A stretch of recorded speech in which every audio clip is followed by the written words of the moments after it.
அஸ்ஸலாமு அலைக்கும், good evening, நமஸ்தே, ஸ்ரீகால், வணக்கம். இந்த வீடியோவில் நான் கன்னியாகுமரியிலேயே சாப்பிட்டதுலேயே வேற லெவலான மறக்க முடியாத எக்ஸ்பீரியன்ஸ் அந்த ஒரு ரெஸ்டாரண்ட் பற்றி தான் பார்க்க போகிறோம்.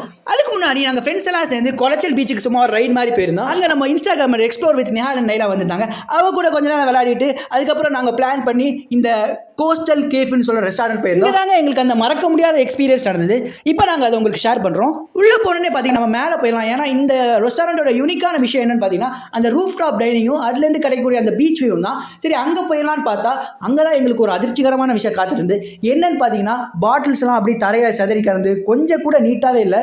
நாங்கள் அதை பார்த்தோன்னே டோட்டலி டிஸப்பாயிண்ட் ஆகிட்டோம். சரின்னு சொல்லிட்டு நாங்கள் கீழே போய் டைனிங் பண்ணலாம் டிசைட் பண்ணிட்டோம். நாங்கள் ஏற்கனவே டிஷ்ஷெல்லாம் வந்து ஆர்டர் பண்ணிட்டோம். அதெல்லாம் வரைக்கும் வேண்டி வெயிட் பண்ணிட்டு இருந்தேன். அங்கே வந்து பார்த்தீங்கன்னா நாங்கள் ஆர்டர் பண்ணதில் chicken lollipop, chicken popcorn first order பண்ணியிருந்தோம். அது வந்து பார்த்தீங்கன்னா பாப்கார்ன் இல்லைன்னு சொல்லி ஒரு ஆல்டர்னேட்டாக ஒரு 3 பிஸா வந்து ஆர்டர் பண்ணியிருந்தோம். பெரிய பிஸா ஒரு 30 மினிட்ஸ் கழிச்சு அந்த சர்வ் பண்ணுற மாதிரி சொல்கிறாங்க ஒரு பிஸா தான் இருக்குது, மற்ற ரெண்டுமே வந்து காலி ஆகிடுன்னு.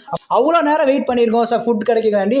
இல்லைன்னு சொல்லும்போது ஏன்னா ஃபஸ்ட்டே சொல்லியிருந்தாலும் நம்ம ஆல்டர்னேட்டாக வேறு ஏதாவது வந்து ஆர்டர் பண்ணியிருக்கலாம். சரி, ஓகே, நமக்கு வந்த டிஷ்ஷை சாப்பிட்டு பார்த்துட்டு எப்படி இருக்கு சொல்ல வேண்டாமா?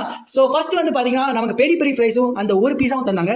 நான் பெரிய ஃப்ரைஸ் சாப்பிட்டு பார்த்தேன், அது ரொம்ப நல்லா இருந்து. பட் அந்த பீஸா பார்த்தீங்கன்னா ஒரு ஆவரேஜ்னு சொல்லலாம். நான் இந்த வீடியோவில் உங்களுக்கு முக்கியமாக சொல்ல வர விஷயம் என்னன்னா, நீங்கள் ஒரு இன்ஃப்ளூயன்சரை பார்த்து ஒரு ரெஸ்டாரண்ட் போகிறதுக்கு முன்னாடி அந்த வீடியோவில் உள்ள நெகட்டிவ் ரிவ்யூஸ் எல்லாம் ஃபஸ்ட்டு பாருங்க. அந்த கமெண்ட் செக்ஷனில் இருக்கும், இல்லைன்னா கூகுள் ரிவ்யூஸில் இருக்கும். இது நான் சொன்னதில்ல, எங்கள் அண்ணன் வந்து இதை வந்து ஒரு இதாக சொன்னாங்க. என்னன்னா உங்களுக்கு அந்த நெகட்டிவ் ரிவ்யூஸை பார்த்து அது உங்களுக்கு ஓகேவா இருந்தால் நீங்கள் அந்த ரெஸ்டாரண்ட் கண்டிப்பாக போகலாம். ஏன்னா நம்ம ஒரு இன்ஃப்ளூயன்சர் வந்து போகும்போது அப்போ அந்த டிஷ் வந்து கிளாஸாக இருக்கும், அந்த ஆம்பியன்ஸ்லாம் வந்து நீட்டாக இருக்கும். பட் நம்ம போகும்போது அப்படி இருக்காது. கடைசியாக நாங்கள் இந்த ரெஸ்டாரண்ட்டுக்கு சொல்ல விரும்புகிற விஷயம் என்னன்னா, உங்க சர்வீசஸை வந்து கண்டிப்பா நீங்க இம்ப்ரூவ் பண்ணணும். நாங்க போனது ஒரு ஈத் டே, அதாவது ஒரு ஃபெஸ்டிவல் டே. ஸோ அன்னைக்கு க்ரௌட் வந்து டபுள் ட்ரிபிள் ஆகிறதுக்கு கண்டிப்பா சான்சஸ் இருக்கு. ஸோ நீங்க ப்ரீ பிளான்டா ஃபுட்டோட குவான்டிட்டி எல்லாமே இன்க்ரீஸ் பண்ணி இருந்திருக்கணும். ஸோ கஸ்டமரை வந்து டிசப்பாயிண்ட் பண்ணாம இருந்தா ரொம்ப நல்லா இருக்கும். ஓகே காய்ஸ், அஸ்ஸலாமு அலைக்கும்.